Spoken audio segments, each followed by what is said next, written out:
Fear is a natural response to things that we cannot control and may lead to hoarding.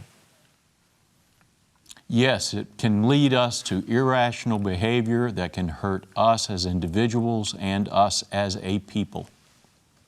The American Religious Town Hall meeting is now in session.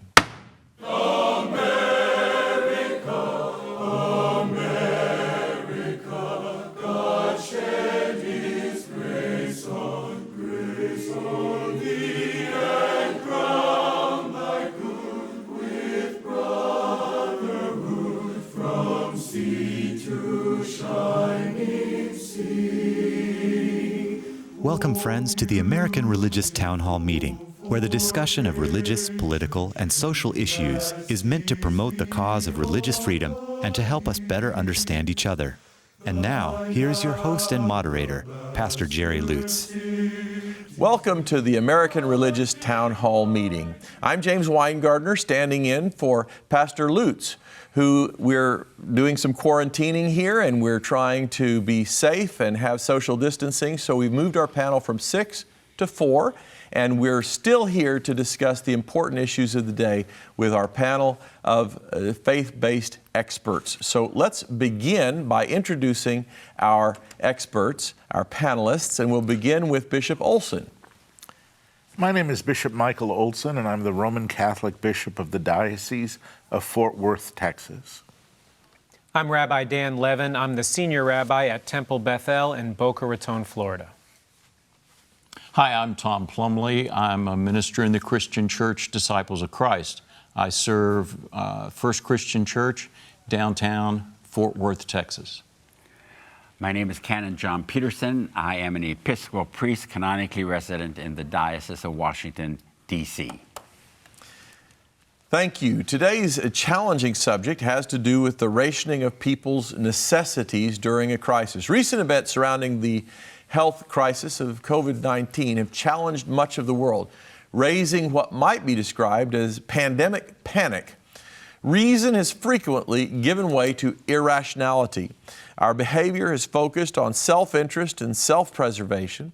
Our fears have led to the hoarding of items thought to be indispensable to our ongoing health and welfare. Instead of loving our neighbors as ourselves, our hoarding created shortages that have robbed our neighbors of these same necessities. Instead of ministering to the most vulnerable among us, our actions have marginalized them still further. At the same time, such events challenge spiritual leaders to assist people in facing their fears and setting aside the anxiety that's so rampant among them. In light of these recent events, we'd like our panelists to consider the following questions. 1, what do you perceive to be the underlying issues that drive people to act in these irresponsible ways? 2, what advice, strength, or comfort do our scriptures offer in dealing with such fear and anxiety? And 3, what do you believe is a wise pastoral response to the people you serve? That is, what should pastors say that will help them to face their fears and anxiety in the light of potential illness and panic, and then act toward others in love? And we get to begin our discussion today with Bishop Olson again. Thank you. I think fear is a normal human emotion, especially when our security is threatened, and that happens most frequently when we are not in control of something. More frequently, I think we come to realize that in truth, there is less and less that we're in control of. Fear is best responded to, first of all, as a people of faith, by recognizing that we rely on the providence of a loving God, and we have before us His love and His providence and also His care and concern. But it requires on our part trust and courage in the face of fear, that we embrace His will as He reveals it to us, and that we know that His love conquers all things, and His providence does.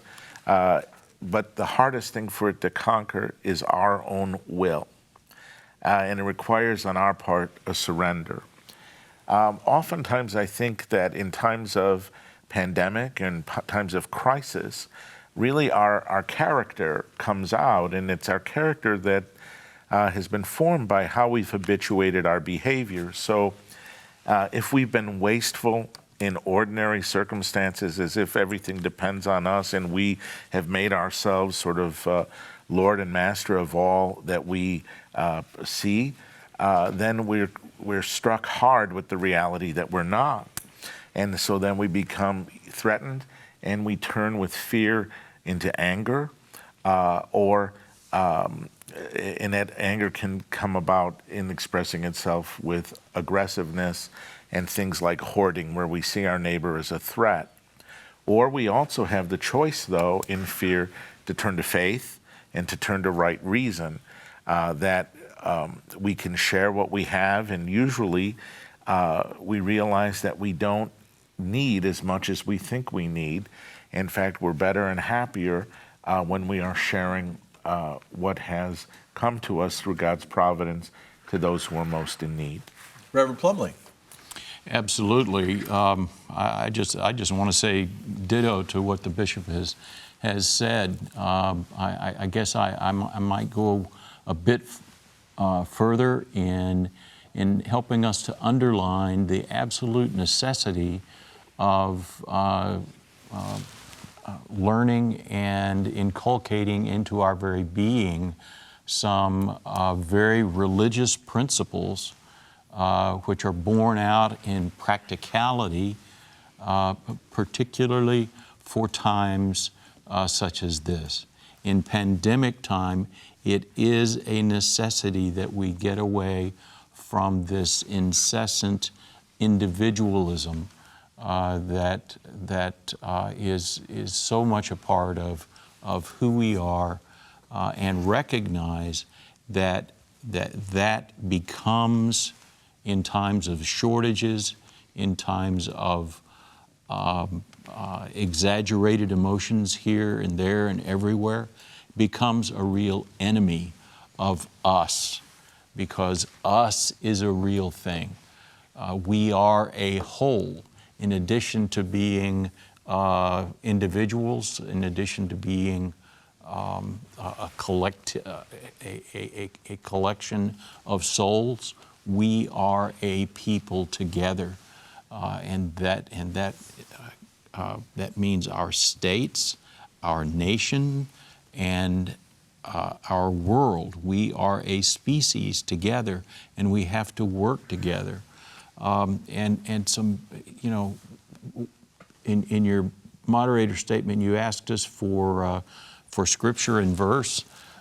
Goodness gracious, we've said on this program a jillion times that the most common phrase in all of Scripture, Old Testament, New Testament, wherever you want to look, is do not fear.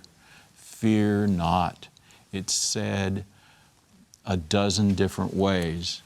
And also I would encourage people to go to the Psalms where it says to be still and know that I am God. And sometimes we simply need to back off of this anxiety, which, along with every other emotion, gets exaggerated in pandemic time, and simply be still, calm down, quieten ourselves, take a breath, and know that there's somebody, there is a power greater than us, whatever sort of label you want to put on it, that God is here, and God's going to preserve us. And if we can convey that to people, we're headed in the right direction. Rabbi Levin. So I can relate to that sense of fear that comes. I live in South Florida, where we frequently get hurricane panic. So we see a storm out in the Caribbean or in the Atlantic, and immediately we are stocking up on water, batteries, gas, supplies. And I think it comes from this human need to be able to be in control. And when there are forces that are bigger than us, like a pandemic, like a big storm, and we don't have control, we sort of resort to that which we can control. Well, I can't control whether that storm is going to huff and puff and blow my house down, but I can control if I've got gallons of water in it. I can control the things, and I think this is sort of part of how we try to relate to our own internal fears. I remember when the pandemic really broke out and everyone's trying to grab toilet paper, I went online and lo and behold, there was toilet paper to buy, and I clicked buy. And then my wife says, you know, we have tons of toilet paper in the garage, and we still haven't opened the box that I ordered months ago because I just felt that need. At the same time, though, I think we often forget that when we have that fight or flight reflex to self-preserve, that we are all, as you said, Reverend, in that same boat. I'm reminded of that parable of the person who starts drilling a hole under his own seat in the boat, and they say, what are you doing? He says, what do you care? It's my seat. Right? But we're all in the same boat. And I'm reminded that in Exodus 19, what the Israelites do to get the Holy One to talk to them is they all come together as one with each other, where they are all deeply and fully concerned, not solely with their own self and their own plight, but with the plight of the others. And when that huge web of love and relation encompassed the entirety of the people and they became one with each other, they were able to become one with God as well. Canon Peterson. I mean, I have to agree with everyone around the table. I mean, who can argue from our theological perspectives, you know, in relationship to how we deal with fear? Self-preservation, self-interest is certainly always the first instinct. Our families, and that certainly has been coupled this whole time with a good dosage of fear during this pandemic. And I think it's interesting, actually, and I'm glad that, Rabbi, you mentioned this. You know, I think that toilet paper has really become the symbol of that fear. I mean, you go to grocery stores yet to today, and there's a huge gap in the toilet paper section. And for some reason, and I'm not going to get into that subject, let me assure you, but for some reason, toilet paper has become the symbol of our own anxieties, our own fear. And I hope you have a good supply for next year as well.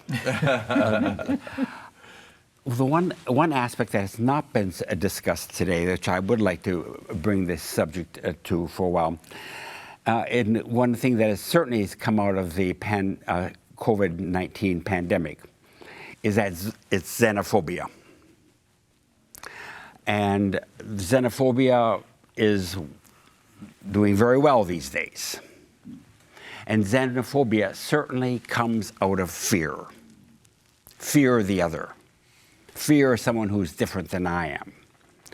And the violence that Asians, in particular, have experienced as a result of the pandemic, the type of xenophobic insistence on tackling the Asian is really unbelievable. And of course, we know the reason why, because of the origin, but it's kind of an unbalanced fear, certainly, that's going on. Frequently, as has been reported in Human Rights Watch, governments and groups have also been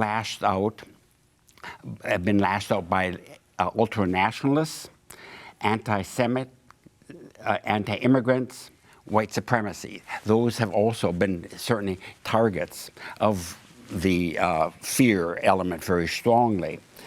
And demonizing, therefore, the refugees, foreigners, and political leaders.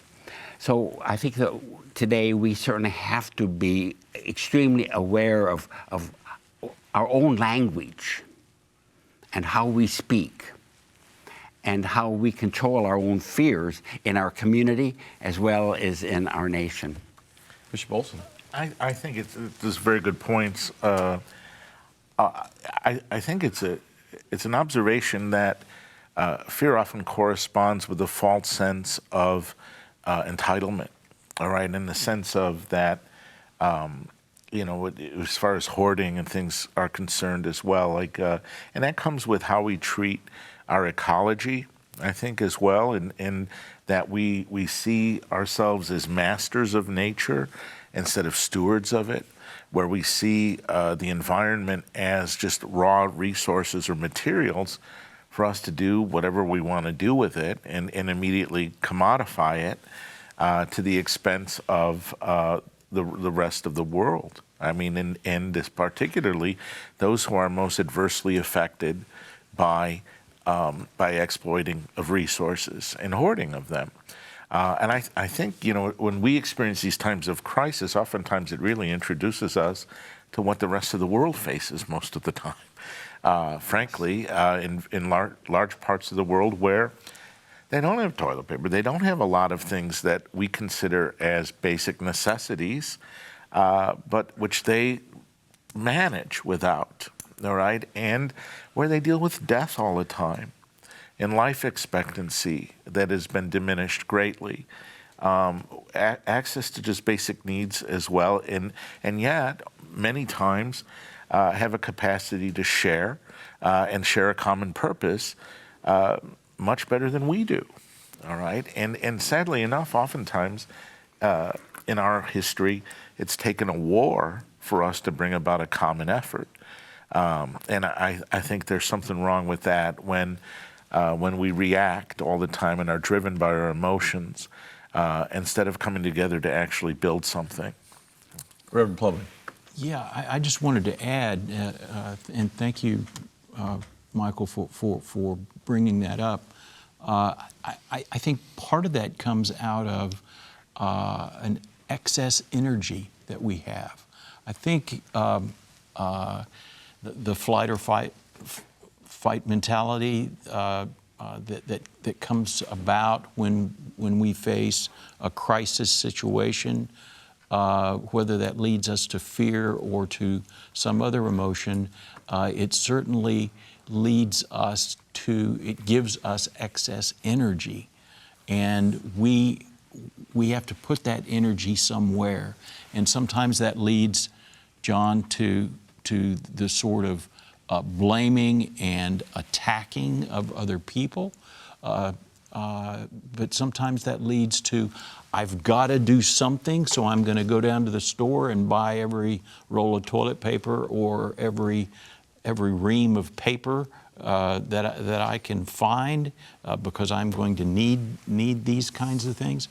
And if we can, as responsible leaders, redirect that excess energy into other areas, into helping people, conveying a sense of responsibility for each other, then we can move that from a perhaps negatively inspired energy that goes in a wrong direction to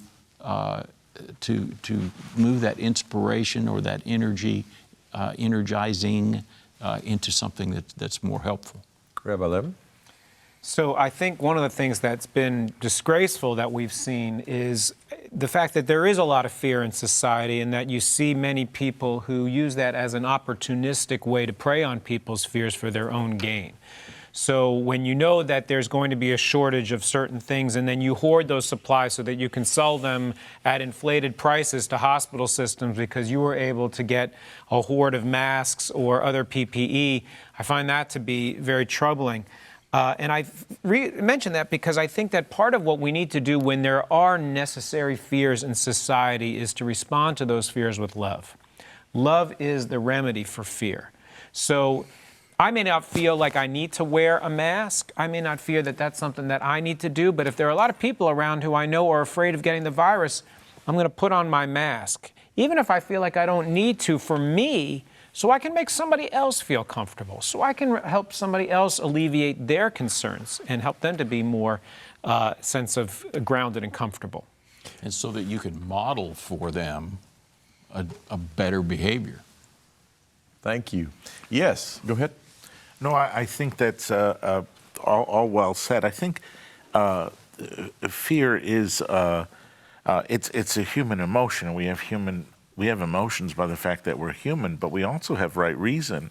Emotions spur us to action, but they can't drive everything. And fear, unchecked by a sense of courage, leads us to anger, and I mean, we go to the extreme. And anger leads us ultimately to violence. Thank you, gentlemen. We now have an opportunity to hear a message from our sponsor. We hope you are enjoying today's program.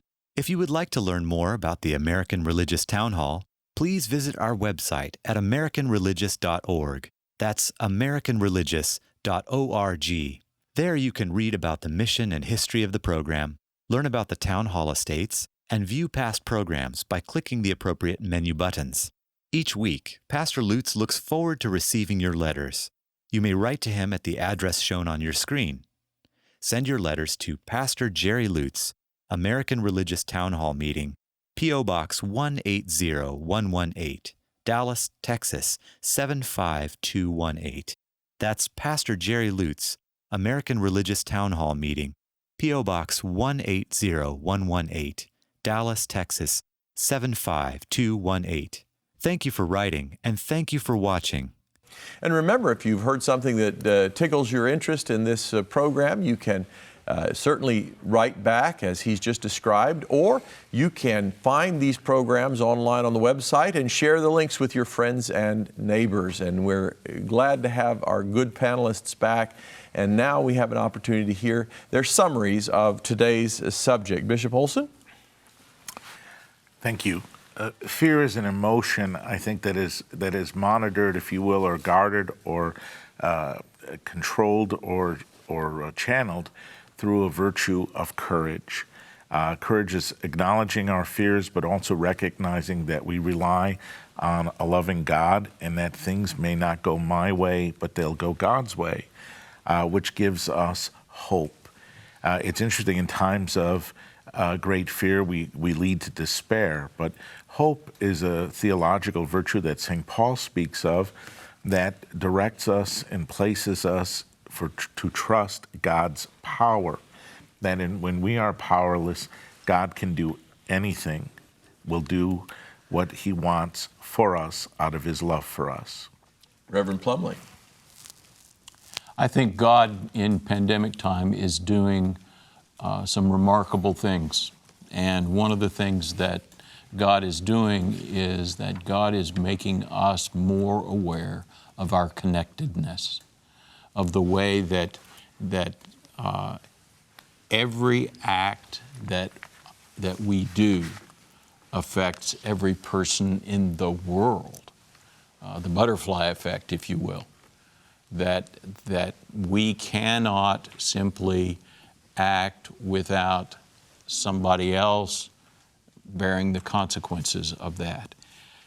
We as leaders then can convey a sense of responsibility and can convey a sense of opportunity to learn that lesson, an opportunity to do all sorts of wonderful things that draw us closer together.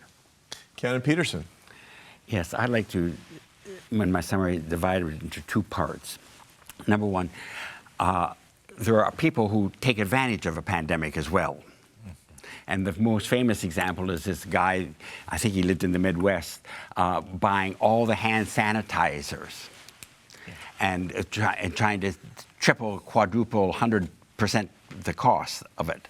And finally, Amazon cut him off. But people do also take advantage of a situation like this. And it is not in Christian charity or Jewish charity that takes place. Also, just one quote I found that I thought really kind of sums up the toilet paper discussion. In Australia, it is reported that there is a coffee shop, and I don't know where in Australia, that is accepting toilet paper as currency. That really has gone to the ultimate limit, I would say. But back to a very serious note. It is, I think, extremely important at this time that we listen, and that we listen in love. people need to hear, no matter what the crisis is. One of the most enduring and powerful gifts that any person can give to another person is to listen. To listen when someone is fearful, when they're anxiety. And that is a part of the sacredness. So may we in the listening audience, when someone wants to talk to you because they're fearful, the greatest gift you can possibly give is to listen to them. Rabbi Levin. Rabbi Nachman of Breslov said, Kol ha'olam kulo gesher tsar ma'od. All of the world is like a narrow bridge. V'ha'ikar lo lefachet klal. But the key idea is not to be afraid. And that's an easy piece of advice to give. And he certainly was in a position to give it in a challenging time when there was persecution and riots and pogroms. But I think what he was trying to say is we need to figure out how to remedy our fear with trust. And part of the way we do that is not simply entrusting in our own abilities to care for ourselves, but learning how to create a sense of security, knowing that there will be others who will care for us. And I think that the way that we can solve some of the pandemic of fear in our society is not simply to be a source and find sources of trust where we can trust others, but to ourselves be trustworthy so that we can be that source of comfort for those who have to live in fear and in anxiety. Thank you, Rabbi Levin. We have had some really interesting thoughts today, and it's a concern that is on all of our minds because we see people reacting out of fear. And I think Canon shared with us that the response or antidote to fear is, in fact, love. And there is no panelist that sits here or maybe has ever sat here that wouldn't agree that what our nation, what our world, what our pandemic fears, what our panics need is the antidote of love. And we give the opportunity here to talk about these issues with these important folks. Frankly, I've been privileged to visit with these gentlemen as we've had the opportunity to get this show together, and we absolutely have enjoyed it very, very much, and we thank you for your presence. And we thank you for your thoughts and your ideas and your encouragement in this time of panic. The charter of the American Religious Town Hall provides that Roman Catholics, Protestants, Jews, educators, and others may appear on this program and declare their beliefs without hesitance. And the rest of the members of the panel will uphold and guarantee that American right to all who will appear, irrespective of race or creed, so that the rest of the world can see that here in America, we believe in civil and religious freedom, not only in theory, but in reality. And now, friends, until next week at the same time and over the very same channel, the American Religious Town Hall meeting stands adjourned. May the God of all of us bless all of you.